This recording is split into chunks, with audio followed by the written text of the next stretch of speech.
Hello नमस्कार, welcome to our channel GNM nursing complete study. आज हम पढ़ेंगे प्रॉब्लम्स, कुछ सोशल प्रॉब्लम्स के बारे में जो हमारे सोसाइटी में है। ये सोशोलॉजी का एक पार्ट है। तो सोशल प्रॉब्लम्स क्या होती हैं? The social conditions prevailing in society which में cause damage to it are known as social problems.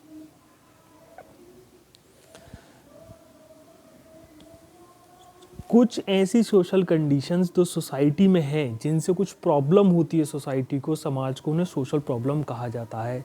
These are occasionally also referred to as social issues. इन्हें सोशल प्रॉब्लम्स को सोशल इशूज़ भी कह देते हैं। कुछ समस्याएं जो सोसाइटी की समस्याएं हैं। The problems affecting an individual और his family can not be regarded as social problems. तो एक ऐसी प्रॉब्लम जो सिर्फ खाली एक किसी पर्सन की है, पर्सनल कोई प्रॉब्लम है या सिर्फ उसके परिवार की कोई प्रॉब्लम है, तो वो सोशल प्रॉब्लम नहीं है, क्योंकि उससे बहुत लोग अफेक्ट नहीं हो रहे, सिर्फ वही इंडिविजुअल अफेक्ट हो रहा है। ठीक है, but the problem can be social problem when they have their impact on particular area और on a group of people all around the world. लेकिन अगर प्रॉब्लम इस प्रकार की है जो पर्टिकुलर एरिया में कुछ ग्रुप ऑफ पीपल्स पर अफेक्ट डालती है, तो उसे सोशल प्रॉब्लम कह दिया जाएगा। क्योंकि जो एक पर्टिकुलर एरिया में जो लोग रहते हैं, एक ग्रुप है लोगों का, उन पे अगर किसी प्रॉब्लम का डायरेक्ट इफेक्ट आ रहा है, तब तो उस प्रॉब्लम को सोशल प्रॉब्लम कह दिया जाएगा। जैसे कि कौन कौन सी सोशल प्रॉब्लम हो सकती हैं? एंटी सोशल बिहेवियर, कोई ऐसा बिहेवियर जो समाज के विरुद्ध है। पॉलिटिकल करप्शन एक सोशल प्रॉब्लम हो जाएगा। अगर सरकार में करप्शन है तो वो भी एक सोशल प्रॉब्लम ही है। ठीक है। रेशियल डिस्क्रिमिनेशन, किसी के जाति पर, उसकी रेस को लेकर, उसकी नस्ल को लेकर के अगर डिस्क्रिमिनेशन है तो वो ये भी एक सोशल प्रॉब्लम है। पॉवर्टी, गरीबी भी, drug abuse, prostitution, alcohol abuse, economic deprivation, unemployment, sexual abuse, rape, early pregnancy, female genital mutilation, animal abuse, high crime rate etcetera. ये सारे क्या हैं? ये सारे सोशल प्रॉब्लम्स ही हैं। अगर देश की इकोनॉमी भी अच्छी नहीं चल रही तो उससे भी समाज पे फ़र्क पड़ता है। अनएम्प्लॉयमेंट होता है देश में तो उससे भी समाज पे फ़र्क पड़ता है। ठीक है। रेप है तो वो समाज के लिए बहुत बड़ी समस्या है। महिलाओं की कम उम्र में प्रेग्नेंट हो जाना शादी की वजह से, वो भी एक सोशल समस्या ही है। जानवरों पर अगर अत्याचार हो रहा है तो वो भी एक सोशल समस्या है, क्योंकि जानवर भी कहीं ना कहीं हमारे सोशल सोसाइटी का ही पार्ट माने जाते हैं। इनमें से एक सोशल प्रॉब्लम को अभी हम देखते हैं, जो कि है प्रोस्टिट्यूशन। हम सब समझते हैं प्रोस्टिट्यूशन का क्या मतलब है। डेफिनेशन देखते हैं प्रोस्टिट्यूशन की क्या है। A person allows her body to be used by other person for lecherous purposes in consideration of money is referred to as prostitute and the process or way is known as prostitution. तो इसमें क्या बताया है कि prostitute कौन है? ऐसा person जो किसी लेचरस पर्पस के लिए, लेचरस पर्पस का मतलब है कोई सेक्सुअली एक्टिव पर्पस के लिए अपनी बॉडी को अलाउ करता है, यूज होने के लिए, सेक्सुअल पर्पस के लिए, फॉर कंसिडरेशन ऑफ मनी। बदले में क्या मिले? उसे मनी मिले, तो वो उस पर्सन को कहते हैं प्रोस्टिट्यूट। और ये जो पूरा तरीका है पैसे कमाने के, इसे कहते हैं प्रोस्टिट्यूशन। तो प्रोस्टिट्यूशन का क्या मतलब है कि लेचरस पर्पस के लिए अपनी बॉडी को अलाउ करा जा रहा है और उसके बदले में पैसा लिया जा रहा है, उस प्रोसेस को होता है प्रोस्टिट्यूशन। ठीक है। In other words it refers to the sale of sexual services. ठीक है। सेक्सुअल सर्विसेज दी जा रही हैं, जैसे कि sexual intercourse in return of some payment, किसी प्रकार का पेमेंट लेकर के, तो ये प्रोस्टिट्यूशन है। ये बहुत बड़ी सोशल समस्या है। Prostitution is a very heinous social problem and the word itself is capable of explaining the plight of females. तो ये महिलाओं के लिए एक ज़्यादा बड़ी ये महिलाओं के लिए एक ज़्यादा बड़ी समस्या है, सोशल प्रॉब्लम है महिलाओं के लिए। सच problem is not only prevalent in India but also in various other countries of the world. तो प्रोस्टिट्यूशन की जो समस्या है, ये सिर्फ खाली ऐसी समस्या नहीं है जो भारत में ही है। ये समस्या और भी वर्ल्ड की कंट्रीज में ये समस्या है। लगभग हर कंट्री में, वर्ल्ड के हर कंट्री में, दुनिया के हर कोने में ये प्रोस्टिट्यूशन की समस्या एक सोशल प्रॉब्लम है। अब कितने टाइप के प्रोस्टिट्यूशंस हो हैं जो हमारे लिए रेलेवेंट हैं, पढ़ने आए हमें हमारे सिलेबस को देखते हुए, ठीक है। एक तो ब्रोथल प्रोस्टिट्यूशन हो गया। ब्रोथल प्रोस्टिट्यूशन का मतलब है the prostitutes who control and manage in brothel are known as brothel prostitutes. Brothel होते हैं वो जगहें जहाँ पे प्रोस्टिट्यूशन जो प्रोस्टिट्यूट्स होते हैं प्रोस्टिट्यूशन करती हैं, तो वो इस प्रकार का प्रोस्टिट्यूशन जो एक ब्रोथल में हो रहा है उसे कहा जाता है ब्रोथल प्रोस्टिट्यूट्स। उन प्रोस्टिट्यूट्स को कहा जाता है ब्रोथल प्रोस्टिट्यूट्स, ठीक है। दूसरा हो जाता है कॉल गर्ल प्रोस्टिट्यूट। नाम से ही पता चल रहा है the prostitute who offer their services at a place other than a place of which they belong are known as call girl prostitute. जहाँ पे एक ऐसी प्रोस्टिट्यूट है जो अपनी सर्विसेज देती है, अपनी प्रोस्टिट्यूशन की सर्विसेज किसी जगह पर जाके जहाँ आप उसे बुलाएं, तो वो कॉल गर्ल प्रोस्टिट्यूट हो जाती हैं, ठीक है। थर्ड प्रकार का जो प्रोस्टिट्यूशन है वो है स्ट्रीट प्रोस्टिट्यूशन। स्ट्रीट्स पर जो प्रोस्टिट्यूशन किया जाता है वो स्ट्रीट प्रोस्टिट्यूशन होता है। स्ट्रीट का हम सब समझते हैं रास्ते, गलियां, ये हो जाते हैं स्ट्रीट प्रोस्टिट्यूशन। एक अलग फोर्थ प्रोस्टिट्यूशन हो जाएगा अदर टाइप, और भी कई प्रकार के प्रोस्टिट्यूशन है। There are very other types of prostitutes that offer their services secretly in bars. Bar में जो सर्विस दी जाती है, पार्लर्स में प्रोस्टिट्यूशन चलता है, अम्यूजमेंट सेंटर्स वगैरह, डांस क्लब्स में जो प्रोस्टिट्यूशन चलता है वो अदर प्रकार के प्रोस्टिट्यूशन में आ जाता है। अब प्रोस्टिट्यूशन के हम कॉजेस पे देखते हैं कि कॉज क्या है प्रोस्टिट्यूशन के इंडिया में।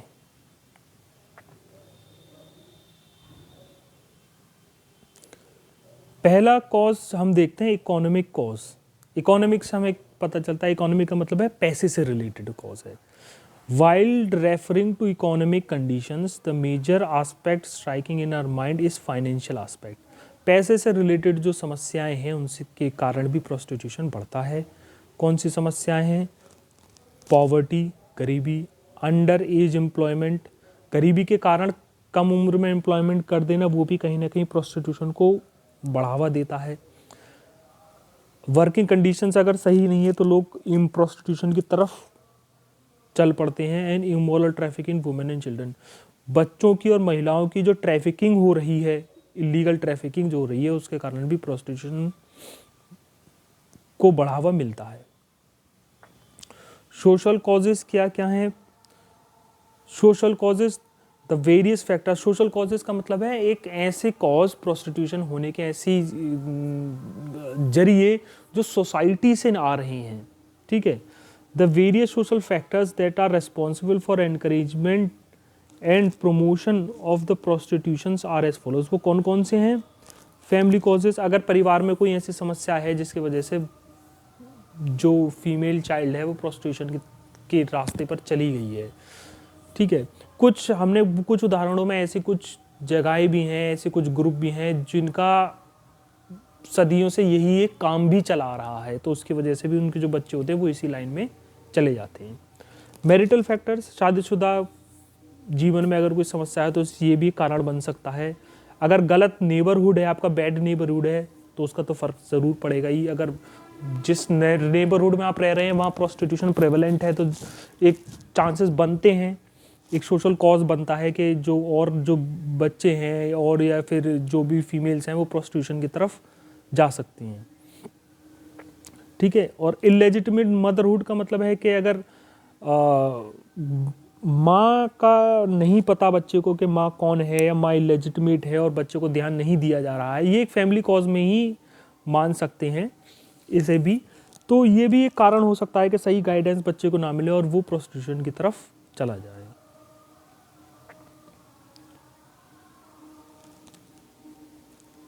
थर्ड कॉज हम देखेंगे साइकोलॉजिकल कॉजेस क्या हैं, कि जो मानसिक कॉजेस क्या हैं प्रोस्टिट्यूशन के, ठीक है। मानसिक कॉजेस का मतलब है जो हमारी साइकोलॉजी से बन गए हैं।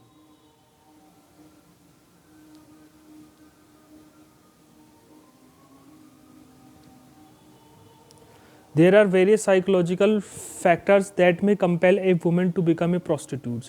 कुछ साइकोलॉजिकल फैक्टर्स भी हैं, कुछ मानसिक फैक्टर्स भी हैं जिसकी वजह से कोई महिला प्रोस्टिट्यूशन की तरफ जा सकती है, ठीक है। It is very difficult to enlist all the psychological factors. कौन कौन से साइकोलॉजिकल फैक्टर्स हैं? ये तो एक साइकोलॉजिकल फैक्टर नहीं है, खैर।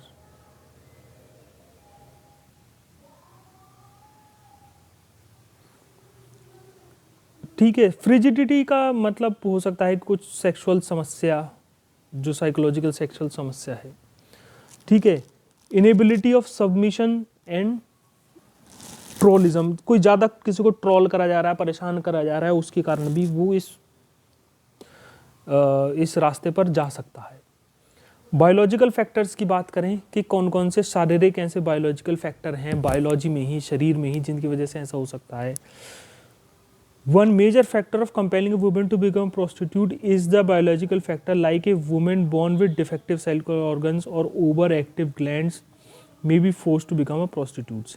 ये थोड़ा सा रेयर चांसेस हैं, लेकिन अगर कोई वुमेन को कुछ सेक्सुअल ऑर्गन में ही अगर कोई समस्या है और उसकी वजह से उसका अगर वो प्रोस्टिट्यूशन की तरफ जा सकती है इन कारणों की वजह से, क्योंकि मान लीजिए अगर कोई सेक्सुअल ऑर्गन में समस्या है तो उससे शादी नहीं करे, शायद घर वर से निकाल दिया जाए, तो ये एक कारण हो सकता है, कोई शरीर में बायोलॉजिकल समस्या है। रिलीजियस या कल्चरल फैक्टर्स भी हो सकते हैं। ठीक है, कल्चरल फैक्टर्स हो सकते हैं, जैसे मैंने बताया कुछ लोग हैं जिनका ये पारिवारिक काम ही है प्रोस्टिट्यूशन, तो वो अपने जो यंग वंस हैं उन्हें भी अलाउ करते हैं इस चीज़ को, तो ये कल्चरल फैक्टर्स भी हो सकते हैं प्रोस्टिट्यूशन को बढ़ावा देने के लिए। अब prevention measures to tackle the problem of prostitution, ये प्रोस्टिट्यूशन की जो समस्या है इसे कैसे टैकल करा जाए, इससे कैसे लड़ा जाए, इसे कैसे ठीक किया जाए। पहला हो सकता है सेक्स एजुकेशन के जो स्टूडेंट्स हैं, जो यंग बच्चे हैं, उन्हें हम सेक्स एजुकेशन के बारे में बताएं, इस चीज़ के बारे में समझाएं कि ये क्या है, सेक्स क्या है और कैसे इसका क्या पर्पस रहता है, उन्हें बताएं कि ये पर्पस नहीं है सेक्स का। तो सेक्स एजुकेशन के थ्रू हम इस प्रॉब्लम को टैकल कर सकते हैं। एम्प्लॉयमेंट अपॉर्चुनिटी फॉर वुमेन, जैसे कि हमने बायोलॉजिकल फैक्टर्स में पढ़ा, अगर कोई ऐसी कोई वुमेन है जिसे बायोलॉजिकल समस्या है तो उसे अगर इकोनॉमिक अपॉर्चुनिटी मिले तब वो क्या कर सकती हैं कि अगर उसे इकोनॉमिक अपॉर्चुनिटीज़ मिले तो वो शायद इस रास्ते पर ना जाए। ठीक है, कुछ सोशल कस्टम्स हैं उन्हें अबॉलिश कर दिया जाए, जैसे मैंने डिस्कस करा था कि कहीं कहीं कस्टम है कि परिवार का ही एक बिजनेस टाइप है, तो अपने बच्चों को भी इनकरेज कर रहे हैं, तो इस चीज़ से वो बचें। पब्लिसिटी हो, इस पब्लिक इस बारे में जाने तो इस प्रॉब्लम से लड़ा जा सकता है, इस प्रॉब्लम को ख़त्म करा जा सकता है। अवेयर अगर पब्लिक हो जाए, जो आम लोग हैं, जो जनता है उसे। अब हम एक नेक्स्ट सोशल प्रॉब्लम को देखते हैं जो कि एक बड़ी सोशल प्रॉब्लम है, और वो सोशल प्रॉब्लम है क्राइम। क्राइम हम समझते हैं, क्राइम क्या है? अपराध। ठीक है, any activity that harms or affects any person or property and prohibited by criminal law is known as crime. ठीक है, तो क्राइम की सबसे बेसिक डेफिनेशन हम ये देखते हैं कि any activity prohibited by criminal law, जो देश का जो क्रिमिनल लॉ है वो अगर क्रिमिनल लॉ किसी एक्टिविटी को प्रोहिबिट कर रहा है, रोक रहा है, करने के लिए मना कर रहा है, तो वो सब क्राइम है। अब तक हमारा क्रिमिनल लॉ क्या था? अब तक हमारा क्रिमिनल लॉ था आईपीसी, इंडियन पीनल कोड।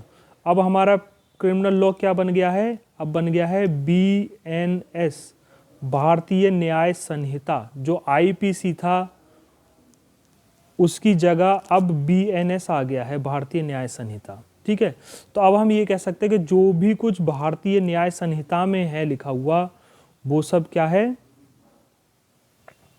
वो सब क्राइम है। जिन जिन चीज़ों को भारतीय न्याय संहिता दंडित कर रही है वो सब अपराध है।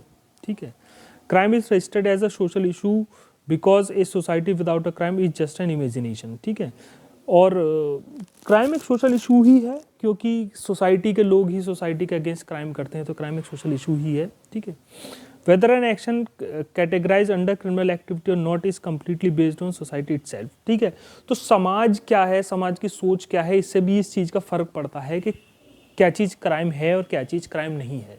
जैसे एक बहुत अच्छा उदाहरण मैं अगर आपको दूं तो इंडिया में भ्रूण की जांच कराना, ठीक है, पेट में जो बच्चा है उसकी जांच कराना एक क्राइम है।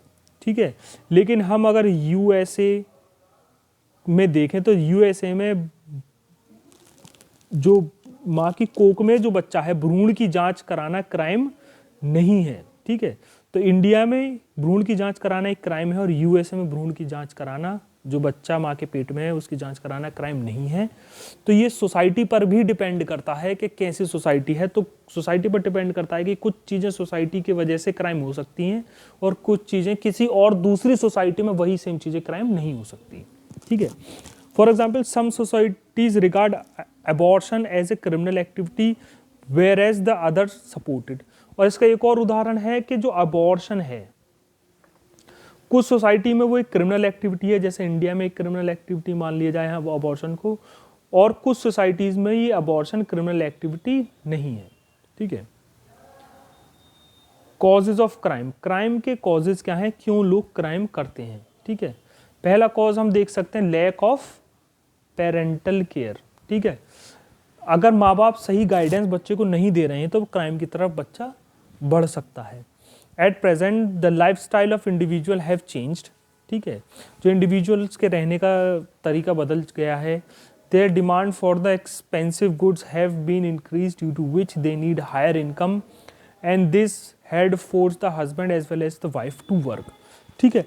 तो अब जब माँ बाप ज़्यादा इकोनॉमिक खर्चे को झेलने के लिए अगर जॉब कर रहे हैं तो बच्चे की देखभाल वो कम कर पा रहे हैं, उसे कम समझा पा रहे हैं, कम पढ़ा पा रहे हैं, सही गलत का कम बारे में कम बता पा रहे हैं। इसकी वजह से भी बच्चा क्राइम की तरफ जा सकता है। एक दूसरा कारण हो सकता है पॉवर्टी, गरीबी। ये तो हम जानते ही हैं, गरीबी तो सब गलत चीज़ों की जननी गरीबी है। Poverty is increasing due to high unemployment rate. अगर हाई एम्प्लॉयमेंट रेट है, एम्प्लॉयमेंट ही नहीं लोगों के पास, तो पॉवर्टी बढ़ेगी। Because of poverty the individuals are not getting 2 times meals a day. तो अगर पॉवर्टी नहीं मिल रही है, 2 वक्त का खाना नहीं मिल रहा लोगों को, तो वो क्या क्राइम, उसकी वजह से लोग क्राइम बढ़ेगा, क्राइम क्या होगा, इंक्रीज होगा इसकी वजह से, पॉवर्टी जितनी बढ़ेगी उतनी, ठीक है। तीसरा कारण हम देख सकते हैं क्या, तीसरा कारण है लैक ऑफ एजुकेशन। पढ़े लिखे ना होना भी एक समस्या है जिसकी वजह से क्राइम बढ़ता है। One more serious cause of crimes is the lack of education in society. Education is useful for imparting the knowledge of right and wrong, moral and immoral. तो अगर सही गलत की एजुकेशन, क्या मॉरली ठीक है, क्या मोरल है, क्या इमोरल है, क्या नैतिक है, क्या अनैतिक है, इसके बारे में ही अगर हम नहीं एजुकेशन दे रहे हैं तो उससे क्राइम बढ़ेगा, ठीक है। एल्कोहल एंड ड्रग यूज, ये हमारा एक नेक्स्ट कॉज है क्राइम का। Alcohol and drug use. Despite there are different restrictions on the use of alcohol and drugs, people are still consuming them. The most serious problem with such consumption is that the individuals of early adolescence are involved in this. तो alcohol और drugs भी एक कारण है जिससे इस crime बढ़ रहा है। लोग नशे में या नशा करने के लिए बहुत अलग अलग तरीके के क्राइम करते हैं, तो ये भी एक कारण है। आप लोगों का बहुत बहुत थैंक यू इस वीडियो को देखने के लिए, और चैनल को सब्सक्राइब कर दें आप।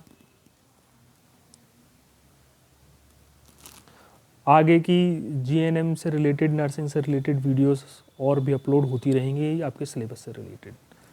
Thank you.